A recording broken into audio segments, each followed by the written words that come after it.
12월 18일 주일 오전 예배 말씀을 나누겠습니다.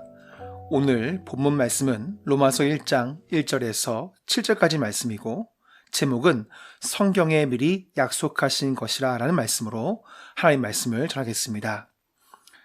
사랑의 약속이라는 단편 소설이 있습니다. 들어보시면 한 번쯤은 들었거나 보았을 이야기입니다. 내용은 이렇습니다.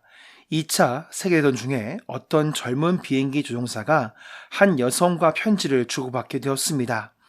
전쟁이 주는 허무함과 출격 때마다 느끼는 불안과 긴장 가운데서도 조종사는 그 여자가 보내는 편지에서 위로를 받고 삶의 용기를 가졌습니다.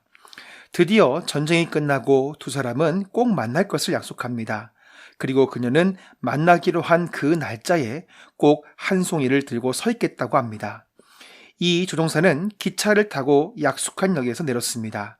그리고 대합실로 갔는데 한 뚱뚱한 중년 여자가 꽃을 들고 서 있었습니다. 그녀는 아가씨가 아니라 중년의 여성이었습니다. 조종사는 그 모습에 크게 실망이 되어 모르는 채 그냥 지나갈까 생각했지만 약속을 지키기 위해서 그녀에게 다가가 자신을 소개합니다. 그 순간 그 뚱뚱한 중년의 여성이 조종사에게 이렇게 말을 합니다. 조금 전에 웬 멋쟁이 아가씨가 내 손에 이 꽃을 쥐어주면서 누군가가 말을 걸어오면 건너편 식당에서 기다리고 있겠다고 전해달라고 하던데요. 라고 말을 했습니다. 결국 두 남녀는 서로에 대한 약속을 지켰고 그 약속대로 서로 만나게 되었다라는 이야기입니다. 사자성어 중에 단금지게라는 말이 있습니다. 이 말의 뜻은 쇠라도 자를 만큼의 굳은 약속이라는 뜻입니다. 오늘 우리가 읽은 본문 로마서 1장에서 바울은 로마로 가기 전에 먼저 편지를 보내서 자신을 소개했는데 그때 하나님의 약속에 대해서 먼저 이야기하고 있는 모습을 우리가 볼 수 있습니다. 로마서 1장 1절과 2절의 말씀을 제가 봉독하겠습니다.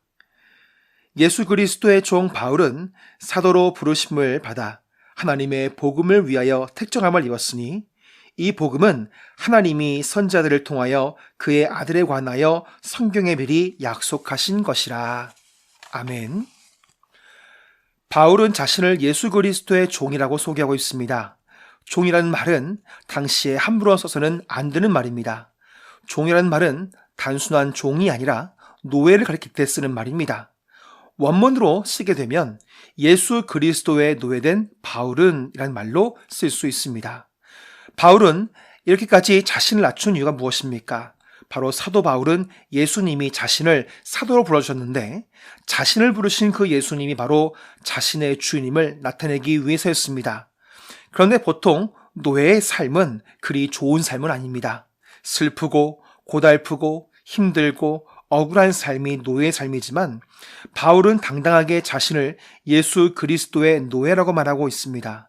오히려 자신이 예수 그리스도의 노예인 것이 기쁘고 자랑스럽게 여기고 있는 것을 볼 수 있습니다.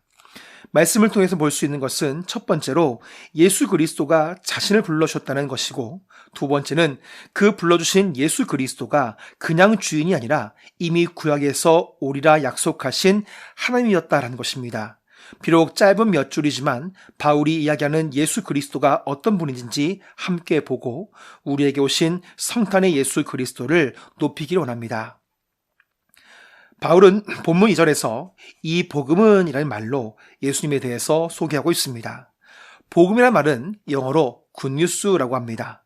좋은 뉴스라는 뜻입니다. 요즘 취업으로 힘들어하는 청년들에게 회사 입사 합격 문제는 그들에게 굿뉴스입니다. 얼마 전에 고3 학생들이 수능시험 봤습니다. 그 학생들에게 대학교에서 합격 통지 문자는 그 학생들에게 굿뉴스입니다. 이처럼 굿뉴스 복음 안에는 고대하는 마음이 있습니다. 고대하다는 말은 어떤 뜻입니까? 몹시 기다린다라는 뜻입니다.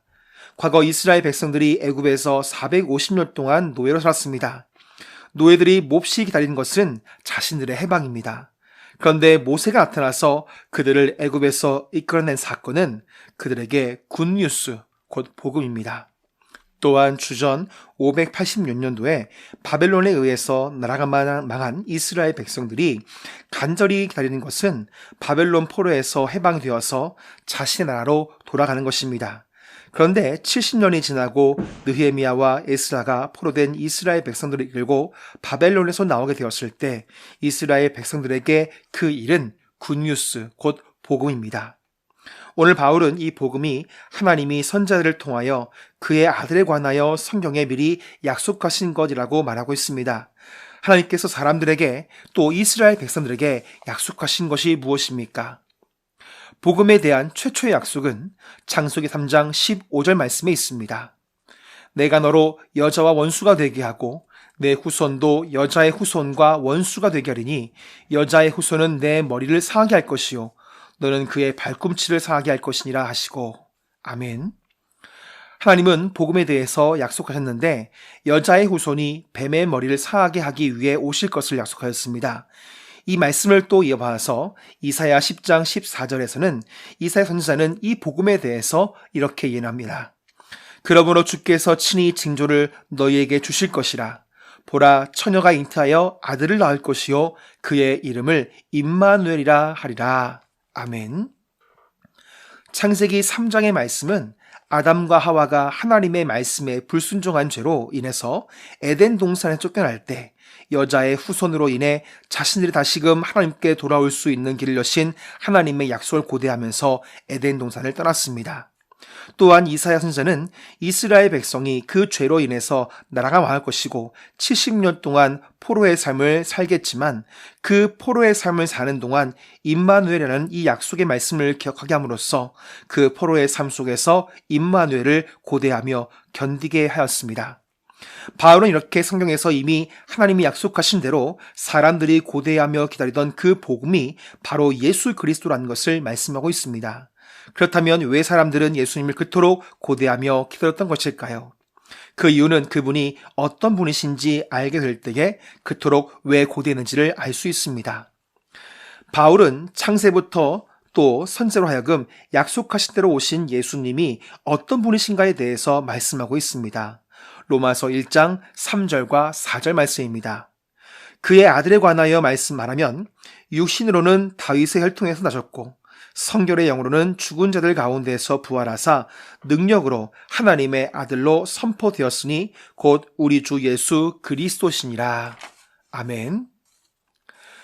아모스 9장 11절 말씀 보면 이런 말씀이 있습니다. 그날에 내가 다윗의 무너진 장막을 일으키고 그것들의 틈을 막으며 그 허물어진 것을 일으켜서 옛적과 같이 세우고 라는 말씀으로 아모스를 통해 예언의 말씀을 주셨습니다. 예수님은 다윗의 혈통인 처녀 마리아의 몸으로 오셨습니다. 또한 마리아와 혼인한 남성은 다윗의 자손인 요셉이었습니다. 하지만 예수님이 이 땅에 오셨으나 다윗의 무너진 장막은 일어나지 않았습니다. 오히려 주 70년에 티투스 장군에 의해서 예루살렘 성은 다 무너지고 합니다. 눈에 보이는 다윗의 장막은 세워지지 않았고 예루살렘 성전도 무너지고 없어졌습니다. 누가복음 1장 31절에서 33절 말씀에 보면 천사가 마리아에게 와서 한 말이 있습니다. 보라, 내가 잉태하여 아들을 낳으리니 그 이름을 예수라 하라.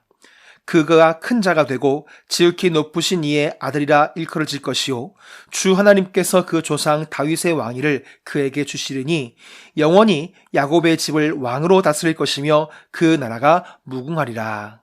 아멘. 하나님께서 결국 세우시겠다는 다윗의 장막은 이 세상에 속한 나라가 아니라 바로 영원한 하나님의 나라임을 알 수 있습니다. 언젠가 무너지고 사라질 나라가 아닌 영원한 하나님의 나라를 세우시고 그 나라를 우리에게 주시기 위해서 예수 그리스도께서 이 땅에 오신 것입니다. 그 예수님께서 이 땅에 오셔서 우리의 왕이 되시고 우리의 구원자가 되시는 메시아임을 나타내시기 위해서 하나님은 이미 약속하신 대로 예수 그리스도를 십자가에서 죽게 하시고 다시 부활케 하였습니다. 본문 4절 말씀입니다.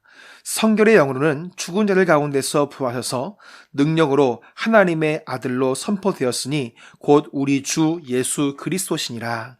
아멘. 사랑하는 성도 여러분, 예수님이 우리를 위해 죽으시고 3일 만에 부활하신 것을 믿으십니까?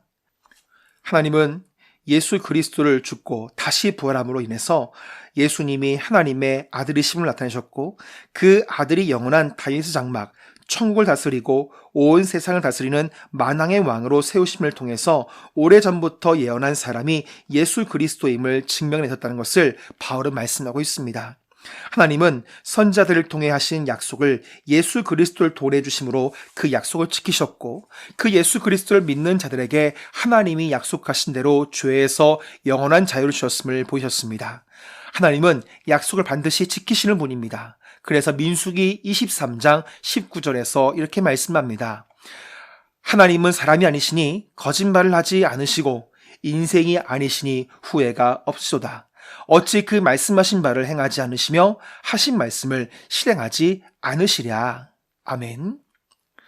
이제 예수 그리스도를 믿는 우리는 이미 약속하신 대로 하나님의 사랑을 받은 성도로서 예수 그리스도의 부르심을 받은 사람들로 살아가고 있습니다. 사도 바울은 그 큰 사랑에 감격하여서 자신을 예수 그리스도의 노예라고 표현하면서 로마까지 가서 복음을 전하기 위해 이 로마서를 쓰고 있는 것입니다. 오래전부터 우리를 구원하시기 위해서 오시기로 약속하였던 메시아를 보내주신 하나님은 약속대로 메시아를 보내주심으로 우리가 온전히 신뢰할 수 있는 분이심을 나타내셨고, 사람을 진심으로 사랑하고 계심을 예수님의 탄생과 십자가의 죽으심과 부활로 증명해 보셨습니다. 이제 얼마 남지 않은 성탄절을 우리가 기다리고 있습니다. 성탄절을 맞이하기까지 바울처럼 하나님의 깊은 그 사랑을 묵상하며 기쁨으로 이번 성탄을 기쁨과 감사로 맞이하는 우리 모두가 되기를 간절히 축복합니다.